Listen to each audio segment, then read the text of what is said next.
Hello everyone, good morning. আবারও কিন্তু তোমরা মাঝে আয়া পড়লাম নতুন একটা ভিডিও নিয়ে। তো তোমরা সবাইরে অনেক অনেক ওয়েলকাম জানাইয়া আজকের ব্লগটা শুরু করতেছি। আজকে অনেক সকাল বলতে এখন ঘড়িতে বাজে 7:15, হাতে ব্রাশ নিয়ে ছাদে আয়া পড়ছি। ঘুম থেকে উঠছি 7টা, আর এখন 7:15 বাজে ঘরটর ঝাড় দিয়ে ব্রাশ নিয়ে আসছি মুখ ধুমো করে। ওয়েদারটা দেখো কি ঠান্ডা ঠান্ডা একটা ওয়েদার দিতেছে। গত পরশু দিন থেকে বৃষ্টি হইতেছে, মানে গত পরশু দিন বলতে রবিবার দিন সন্ধ্যার থেকে ভালো বৃষ্টি দিছে, তুফান দিছে। কালকেও সন্ধ্যার পরে দিছে, যার থেকে ওয়েদার পুরো ঠান্ডা ঠান্ডা, বেশ ভালো লাগতেছে। এখন হালকা হালকা রৌদ্র উঠছে, আবার বাতাসও আছে।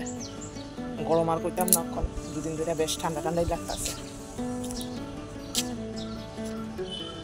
মানে ফ্যান বন্ধ না চালাইলেও চলে, এমন একটা ওয়েদার করে রাখছে, বেশ ভালো লাগতেছে।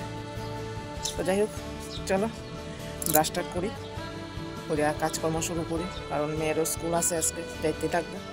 আর হাজব্যান্ডও অফিসে যাইব, একটু তাড়াতাড়ি যাইব, যার লেগেই তাড়াতাড়ি ঘুম থেকে উঠছি। রান্নাবান্না একটু তাড়াতাড়ি করতে লাগবে। তো চলো মুখ ধুয়ে। তো মুখ ধুইয়া চাটা খাইয়া কিন্তু আমি রান্না অলরেডি বয়া দিছি বলতে ভাত কিন্তু হইয়া গেছে, ভাতটা নামাই নিছি। আর এদিকে ডালটা কিন্তু সিদ্ধ হইয়া গেছে, এবার ডালটা সম্বাস দিয়া দেবো। তো অনেকে ভাববা যে ডালটা এইভাবে আমি সম্বাস দিই কেলিকা, একটু সময় বাঁচানোর লেগে এইভাবে আমি সম্বাস দিই। কারণ আমি যদি কড়াইয়ের মধ্যে ডাইলটা যদি সম্বাস দিই, তাহলে কড়াইটা আমার আবার ধুইতে লাগবো, মাজতে লাগবো, তারপরে রান্না করতে লাগবো। যার লেগে শর্টকাটে আমি ডাইলটা কিন্তু এইভাবেই ডাইরেক্ট কড়াই থেকে নিয়ে ডাইলের মধ্যে দিয়া দিই। আর আজকে রান্না বান্না তেমন বেশি কিছু করতাম না, ডাল তো করছি, আর কোনো পটল ভাজা, উস্তা আলু ভাজা, আর যদি সময় পাই তাইলে কর্ম হইতেছে গিয়া একটা আম আছে ঘরে, একটা না দুইটাই আছে, তার মধ্যে একটা আম একটু পাইকা পাইকা যেতেছে। তো আম দিয়ে টমেটো দিয়ে আমার লেগার মেয়ের লেগে একটু চাটনি করবো, এই সিম্পল রান্না বান্না। তো ডালটা সম্বাস দেওয়া হয়ে গেছে, এবার কড়াইয়ের মধ্যে তেল দিয়ে দিছি। এবার কিন্তু পটল ভাজা করবো। আর পটলটি আনছে 2 দিন হইব ঘরে, কিন্তু সবটি পটল কিন্তু একদম পাইকা গেছে। তার মধ্যে 4টা মতন একটু ভালো বাইর হয়েছে, ওইটি আমি ভাজা করতেছি। আর বাদ বাকিটি একদম বেশি পেকে গেছে, যার লেগে এটা কিন্তু আমার ফালাই দিতে লাগছে। আর পটল ভাজাটা আমার তরকারির থেকে পটল ভাজাটা খাইতে কিন্তু বেশি ভাল লাগে, ডাইলের সাথে আমার পটল ভাজাটা খাইতে কিন্তু বেশি ভাল লাগে। তো যাই হোক, ওই দেখো আমার ভাজা কিন্তু হয়ে গেছে। এবার এটি একটু তেলটা ঝরাইয়া তারপরে কিন্তু আমি কড়াই থেকে তুলে নিব। তো পটল ভাজাটি নামাইয়া নিছি। এবার কড়াইয়ের মধ্যে দিয়ে দিলাম একটু কালিজিরা ফোড়ন। যারা আমার রেগুলার ব্লগ দেখো তারা নিশ্চয়ই মানে দেখছো বা জানছো, এতদিনে আমি পেঁয়াজ ছাড়া যে কোনো ভাজার মধ্যেই কিন্তু আমি কালিজিরা ফোড়ন দিয়ে তারপরে কিন্তু আমি ভাজাটা করি। শুধু একমাত্র পেঁয়াজ দিয়ে যে ভাজাটা করি ওইটা বাদ বাকি সব ভাজার মধ্যেই আমি একটু কালিজিরা ফোড়ন দিই। কেলে ওইটার স্মেলটা আমার বেশ ভালো লাগে, কালিজিরার যেটা স্মেল ওইটা কিন্তু মানে দারুণ লাগে ভাজার মধ্যে। তো যাই হোক, এদিকে কিন্তু আমার উস্তা আলু ভাজা হইয়া গেছে। আর এদিকে শসা লেবু কাটছি, আর করলাম যে আমের চাটনি। তো আম আর টমেটো কাটটা নিছি। তো চাটনিটা বয়াইয়া দিছি।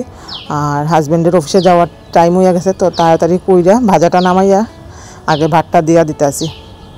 ডাল, উস্তা আলু ভাজা আর পটল ভাজা দিয়া খাইয়া যাইব গিয়া।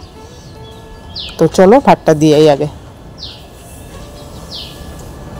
তো ভাত দিয়ে আইছি, আর এতে চাটনিটা বসাইয়া গেছিলাম আমি। তো দেখো একদম টমেটো আম একদম কিন্তু গইলা গেছে। এবার একটু দিমু চিনি আর লবণ হলুদ সব দিয়া দিছিলাম আগেই, খালি জাস্ট চিনিটা দিয়া একটু জল দিমু, দিয়া বাস একটু মানে ঘন হইলে পরেই নামাই নিব। কারণ আমি আর মেয়েই খামো শুধু, আর আমার হাজব্যান্ড একদম টক পছন্দ করে না। তো যার লেগে টক কিন্তু যখনই করি শুধু আমার লেগে আর মেয়ের লেগেই করি। তো এখানে দেখো একদম অল্প, এটা আরও কমা যাইব।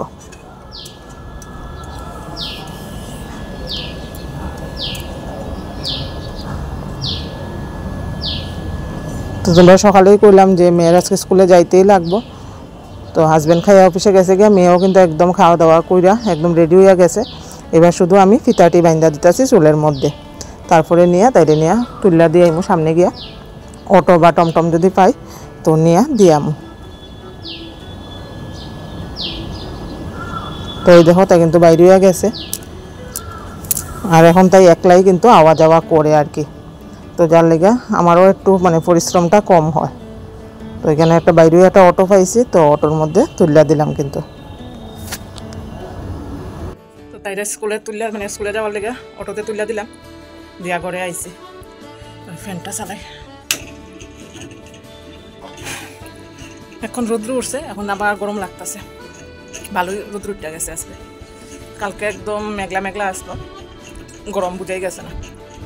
আর এখন বাইরে রোদ্র উঠছে, কিন্তু ভালোই রোদ্র উঠছে। তো যাই হোক, তাই স্কুলে গেল, হাজব্যান্ডও খাইয়া বাইরে গেল। তোমার সাথে আমি মানে এত তাড়াহুড়া থাকে যখন দুজন বাইরে হয় সকালবেলা, তখন প্রচণ্ড মানে তাড়াহুড়ার মধ্যে দিয়ে আমার কাজ করতে লাগে। তো রান্না তো আজকে এমন কিছুই করছি না, একদম খালি ভাজা ডাইল এটাই রান্না করছি, যেহেতু হাজব্যান্ড কইছে ভাত লইয়া যাইতো না, দেরি হয়ে যাইব, তো তরকারি আর করছি না।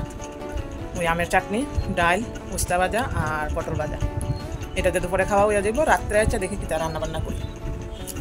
তো এখন বাসন টাসন ধুমু, ধুইয়া ঘর দুয়ার মুছামুছি করমু, ঝাড়ু দিমু, ঘর মুছমু। তো চলো কাজ করি, পরে আবার তোমরা লয়ে কথা হইতেছে।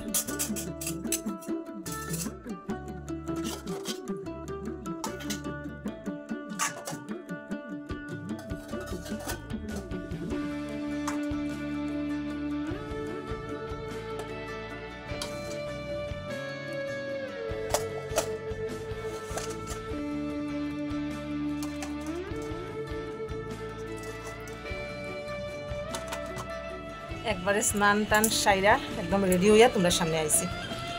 এখন যাবো মেয়ের স্কুলে, মেয়েরে আনবো, কারণ মেয়ের একটা 50 ছুটি দিব, আর এখন ঘুরতে বাজে একটা। তারপরে আমার একটু ব্যাংকে কাজ আছে, যার লেগেই স্কুলে যাওয়া, নাহলে তো মেয়ে এখন আয়া পরে মানে একলা একলাই আয়ে, এদিকে কাজ আছে। তো মেয়েরে নিয়ে একবারে ব্যাংকে যাবো। আর দেখি একটু পার্লারে যাওয়ার ইচ্ছা আছে, যদি টাইম হয় তাহলে একটু পার্লারে যাবো। কী অবস্থা হয়ে রয়েছে বুড়োটির, কারণ সামনে যেহেতু দুইটা বিয়ার নিমন্ত্রণ আছে পাড়াতেই। একটা আছে বৃহস্পতিবারে আর একটা আছে শনিবারে, একটা বৌভাত আর একটা আছে, একটা হচ্ছে ছেলে বিয়ার বৌভাতের নিমন্ত্রণ আর মেয়ে বিয়ার। তো চলো রেডি হয়ে গেছি, কুর্তি পেরে লাইছি। এখন পানটা খামো, খাইয়া বাইরে যাবো। আর বাইরে প্রচণ্ড পরিমাণে রৌদ্র উঠছে, তার একটু দেখাই তোমরা রৌদ্রের দেহ কি পরিমাণে রৌদ্র উঠছে বাইরে। বৃষ্টি দিয়া 2 দিন ঠান্ডা করে দিছে, আজকে থেকে আবার একদম ফাটাইয়া রৌদ্র উঠছে।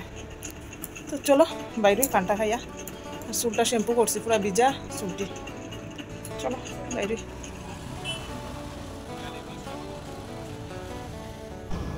তো মেয়ের স্কুল থেকে নিয়ে ব্যাংকের কাজ সাইরা আমি আয়া পড়ছি পার্লারে। তো আয়া দেখলাম পার্লার ফাঁকাই আছে, তো যার লেগে বেশি আর পার্লারে দেরি হয়েছে না। তো এখান থেকে সাইরা একবারে ডাইরেক্ট যাবো বাড়ি। 4:30 বাজে অক্ষণ করে আয়া ঢুকছি। ব্যাংকে প্রায় 1 ঘন্টা বইতে লাগছে, কারণ আমি যখন স্কুল থেকে তাই লইয়া যখন গেছি তখন 2:05 বাজে, লাঞ্চ ফিরিয়া গেছে তারা। তো যা 3টা পর্যন্ত লাঞ্চ, তো যার লেগে বইতে লাগছে 3টা পর্যন্ত। তারপরে পার্লার শাড়িরা এই মাত্র বাড়িতে আইয়া ঢুকলাম। ওই যে আরেকজন পরিশ্রান্ত হইয়া একদম কত পরিশ্রম লাগছে নেবে, ড্রেস চেঞ্জ কর। তো চলো ড্রেসটা চেঞ্জ করি, কইরা ভাত খা, মুখ করে হাত খাওয়া ধুইয়া, খিদাও লাগছে, ভাবতে পারছি না যে 4:30 বাজে যাইব। যে খাওয়া দাওয়া কমপ্লিট করলাম, কইরা বাসন ধুইয়া ডাল জাল দিলাম, ঘর ঝাড়ু দিলাম, দিয়া এখন আইসি ছাদে। এখন প্রায় 5টা বাজতে 10 মিনিট বাকি। মশার কয়েল টয়েল জ্বালাইয়া দিয়ে তারপরে আইসি ছাদে, কারণ সূর্যটা এখন অস্ত যাইতেছে। তো ভাল লাগে কিন্তু এখন ছাদে আইলে পরে, মানে এই টাইমটা যদি ছাদে আওয়া যায় বেশ ভালো লাগে, একটা বাতাসও আছে হালকা হালকা, আর রোদ্রটাও এখন অস্ত যাইতেছে, বেশ ভালো লাগে কিন্তু। তো যাই হোক, আজকের ব্লগটা এখানেই শেষ করতেছি। যদি আমার ব্লগ ভালো লেগে থাকে তাহলে অবশ্যই তোমরা লাইক কমেন্ট শেয়ার করে দিও। তো চলো দেখা হইব নতুন কোনো ব্লগ নিয়ে তোমাদের সাথে। ততক্ষণ সবাই ভালো থাকবে, সুস্থ থাকবে। তো আজকের মতন টাটা।